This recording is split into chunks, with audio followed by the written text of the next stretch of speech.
지금 누가 보더라도 한국이 지금 안보적으로 위기입니다. 전쟁이 날 가능성은 점점 커지고 있는 것도 사실이고요. 매티스 미국 국방부 장관은 이 지난 크리스마스 연휴 기간에 미국의 주요 부대들을 이렇게 방문을 하면서 먹구름이 몰려들고 있다. 한반도 전쟁에 이렇게 대비해야 된다라고 이야기를 하고 있습니다.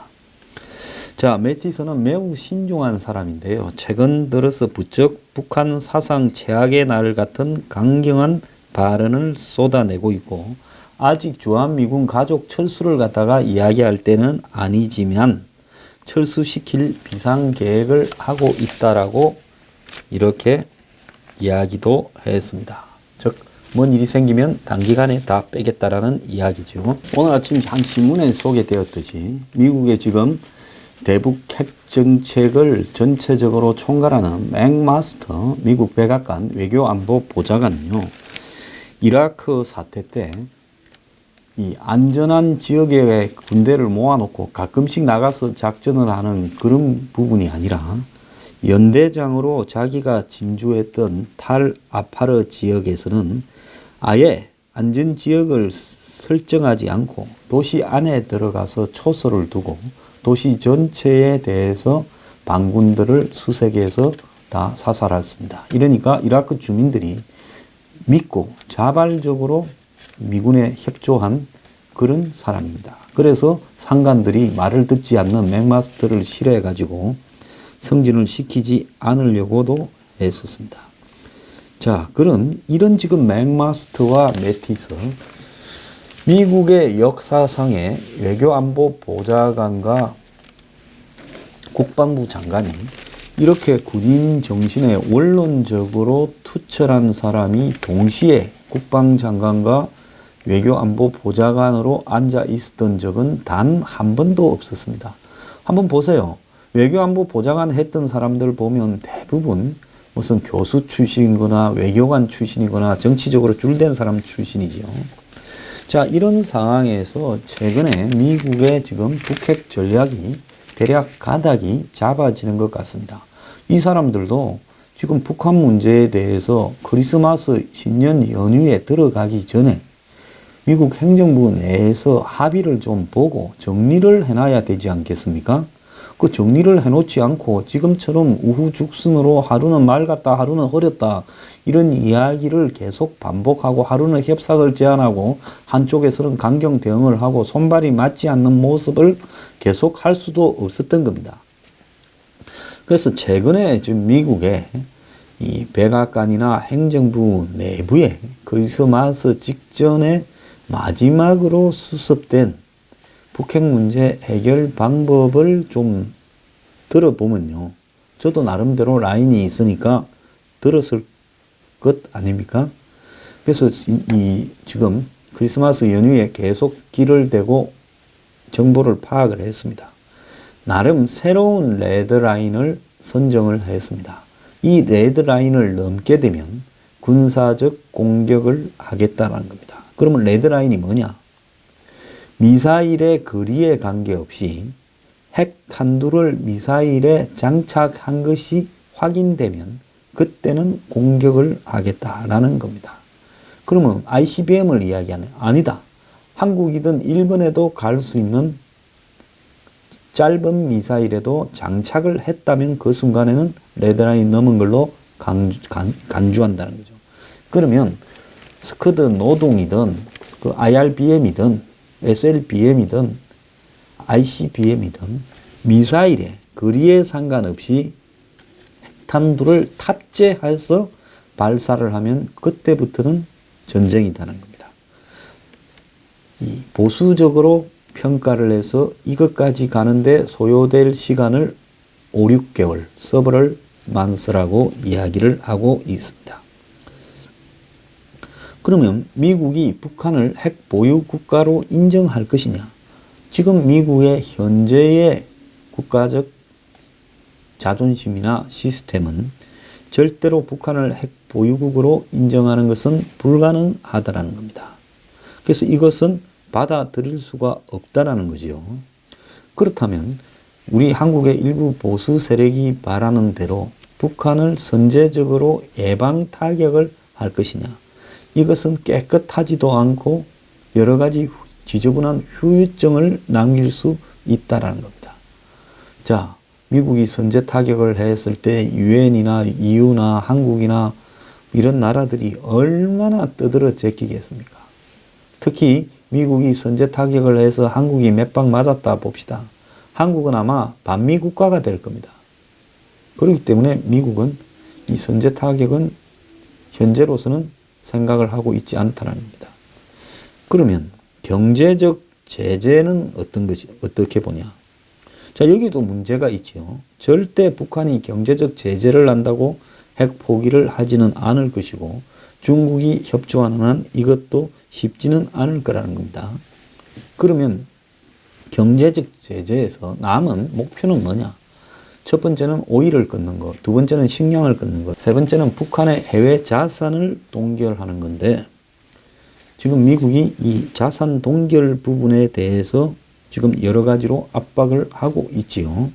자, 기름 부분에 대해서도 미국이 연휴 기간에 여러 가지로 압박을 했습니다. 지난 23일 유엔 안보리에서는 북한이 미사일 화성 15호를 발사한 지 24일 만에 대북 결의안 2379호를 내놨는데요.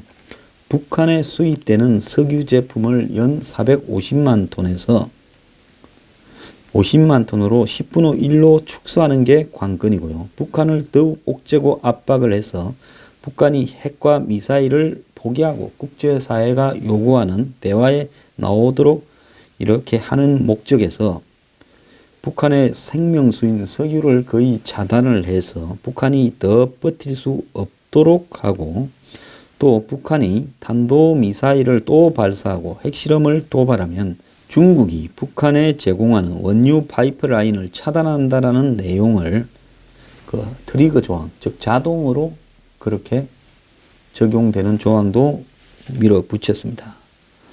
그럼 유엔의 이런 결의안에 대해서 북한이 겁먹고 대화에 나오지는 않겠죠. 북한의 외무성 대변인은 유엔의 제재를 배격한다면서 자위적 핵 억지력을 더욱더 강하게 해나갈 거고 김정은은 노동당 세포위원장 대회 개회사에서 지금까지 해놓은 일은 시작에 불과하다. 통 큰 작전들을 가감히 해나갈 거다라고 이야기를 했습니다. 북한이 버티는 내성이 생겨가지고 웬만한 압박에도 좀 버틸 거다라고 지금 이야기를 하고 있지요. 자, 이런 상황에서 미국이 이 경제 제재의 목적을 변경을 하고 있다라는 이야기가 이 최근 회의에서 나왔습니다. 뭐냐면 지금까지는 핵 포기였는데 이제는 핵 포기보다는 핵무기를 개발하는 것을 어렵게 만드는 데 초점을 두고 제재를 하겠다라는 거죠. 결국 유엔 안보리 해외자산 통제도 오일 식량과 더불어서 장기전으로 북한에 지금 대한 압박을 해나가겠다라는 입장을 보여주는 겁니다. 그런데 미국이 여기서 당면하고 있는 문제는 이런 거라고 해요. 여태까지 김정은은 계속 지금 미국을 협박을 해왔는데 그 협박의 방향이 좀 바뀔 수 있다는 겁니다. 주한미군이나 주일미군이 지금 수십 년씩 주둔을 해오고 있는데 지금 이런 북한의 김정은의 공갈이 핵무기를 이렇게 개발을 해서 지금 주변 국가를 위협함으로써 궁극적으로는 주한미군이나 주일미군이 철수하는 것을 노리고 있다는 겁니다. 그런데 이것이 핵무기를 개발해서 협박을 해도 잘 통하지 않게 되면 지역적인 분란을 갖다가 불러일으키는 형태의 도발을 할 거라는 거죠. 그 말은 뭔 말이냐? 한국과 일본에 대한 공격의 행태를 보일 거다라는 겁니다. 자, 이렇게 한국과 일본에 대해서 북한이 계속 공격하는 행태를 보이게 되면 미국이 지금까지 북한의 생각은 끝까지 방어를 해내겠느냐라고 생각을 했는데, 근데 최근에 일본은 미국이 일본과 맞서 함께 동맹군으로 북한과 싸우자라고 오히려 한술 더 뜨고 있습니다. 그래서 미국의 이 틸러슨 국무장관이 북한에 조건 없는 대화를 제기했을 때 일본은 싸우려고 하는데 뭔 조건이냐고 불만을 제기했지요. 그래서 일본은 별 문제가 없다는 겁니다. 일본은 설사 일본에 몇 발 떨어져도 북한의 공격이 싸우겠다라는 의지는 변함이 없는데, 문제는 한국인데, 한국의 문재인 정권이 북한을 사실상 도우는 행태로 하고 있는 상황에서, 또 진중화되고 있는 상황에서 이 한국 정권의 문제는 분명히 문제의 성격이 다르다는 겁니다. 즉 한국 정권은 이 북한하고 맞서 싸우려고 하는 전혀 의사를 가지고 있지 않다는 겁니다. 이런 상황에서 북한이 지역적인 도발을 한국을 상대로 했을 때 문 정권이 어떻게 할 것인가? 미국이 지금 해결되지 않고 있는 문제는 이 문제라고 하는 겁니다.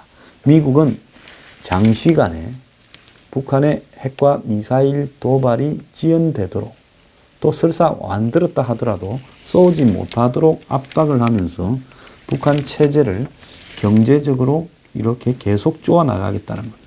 그러면 북한이 어느 시점에서는 무너지기 시작하는 순간이 올 거다라고 보고 중국이 장난을 못 치도록 그걸 깊숙하게 관심을 가지고 쪼우겠다라는 건데, 문제는 북한이 그러면 그 과정에서 쉽사리 핵을 탑재한 미사일을 쏘지는 못할 건데, 그 대신에 한국이나 일본을 상대로 도발을 할 거라는 거죠. 그러면 일본 같은 경우에는 도발을 하면 맞서 싸울 자세가 되어 있기 때문에 쉽게 북한이 그러지도 못할 거라는 거죠.